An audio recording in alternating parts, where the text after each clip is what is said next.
What is you faced Tyler's teams in the past? What is it about his coaching style and what he brings out of players that's able to make them such a kind of grinded out kind of game?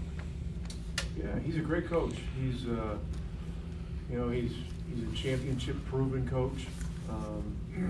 The run they made last year was really strong.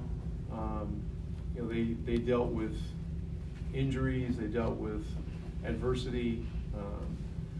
He does a great job of adjusting to situations in game, in series, those kinds of things. And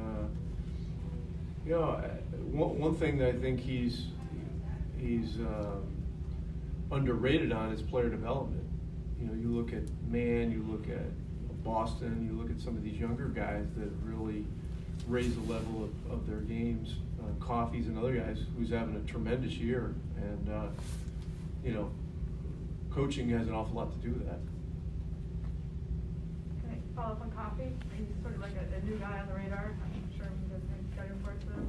Like, when a new or young player kind of first on the scene in a couple of weeks, like how quickly do you guys get up to speed, and how quickly you change your focus to a captain? I mean, in the last 5 games, he's almost a 20-point scorer. He's shooting 48% from 3. He's a guy that is a very versatile defensive player. And they've done a really good job of acquiring guys that give them great switchability, from top to bottom. Even Zubac, Zubac's at 7 feet or whatever he is, does a good job with it. So, Coffey's been really terrific and been a big part of them being a team that's been able to overcome being without Kawhi and Paul George for a period of time and still be able to win games. Right, when you don't have a player like Miles, who I believe has only missed 1 game before today, how does that change what you do on both ends of the floor? Well, it takes away an element that he's the best on the planet at, which is shot blocking and rim protection. And that has it's not a trickle down effect. It has a major effect on everything we're doing defensively. So we have to adjust. When he's in the game, you can funnel a lot of the action to him, and he not only blocks shots, but he also has a great knack for when to go for one and when to lay off, and still keep contact on his guy and yet still alter the shot. So he's a very special player in that regard. I don't know what the length of time is going to be that he's going to be out, but he is a big part of the identity of this team. Coach, I'm just curious, this is your 3rd season coaching in the last 2 years, essentially in 2 calendar years. What kind of stress does that put on you personally, having to prepare for so many games in such a short period of time in 2 years? Well, this is the NBA. It's you learn early on as an assistant coach that this is the greatest league in the world to learn about preparation and to learn about being able to take all this information and get it down to a few key things and how to develop a system so that you can go game to game and really just look at 2 or 3 different things that you have to make major adjustments on. And then a lot of it comes down to the structure of your team and things like that. But I don't know. I don't like the word stress. I just think it's a wonderful challenge. It's something that whets everyone's appetite in this league. We have great people in this league from top to bottom. I mean, everyone from ownership to management to coaches to player development to video to you name it, to scouting. And it's just a real fertile environment of development. And what I've seen over the years is there's been a great level of sharing, particularly in the off season, which makes everybody even have to raise their level even more, and it just keeps getting the game better and better. So I'm not a fan of the word stress. It's just the challenge.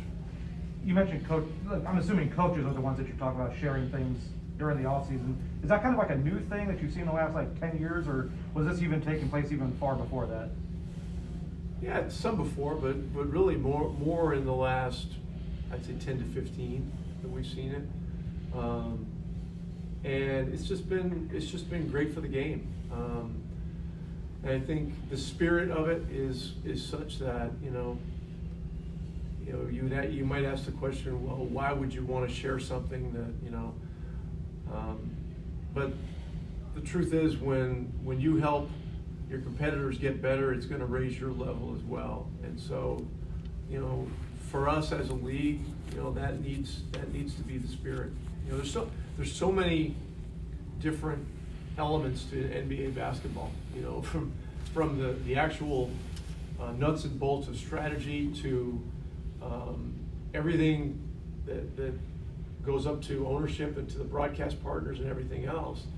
And so it's just it's a really fascinating business, and one of the reasons it continues to be one of the most popular games in the world is because how it continues to evolve. Coach, you and the Clippers both have kind of struggled, over the past 3 games in terms of first half offense. Are you anticipating this might be more of a, grind it out kind of game, where you're looking to generate points in this particular matchup? Well, we're definitely looking to generate points. I can tell you that. But they're difficult to play. I mean, they're sticky defensively. They get you mucked up with their switching and their length, and so you've got to be ready to play with a certain kind of pace and a certain kind of disposition offensively as well as defensively. So, look, we're looking forward to the challenge. We know that every game in this league is difficult. You come out west, I mean, you're a long way from home and all that kind of stuff. So we're just going to go whistle to whistle, possession to possession, and just work the game best we can. Rick, is Lamb, what's his status for today? I don't know yet. He was out on the floor. He had a minor, what we believe is a minor knee issue,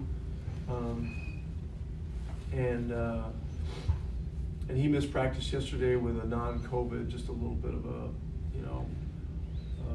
not feeling so great type thing. But he did travel with us. He is here. He's on the court. So I'll find out soon. I think he's going to play, but I don't know that yet. Anybody else have anything?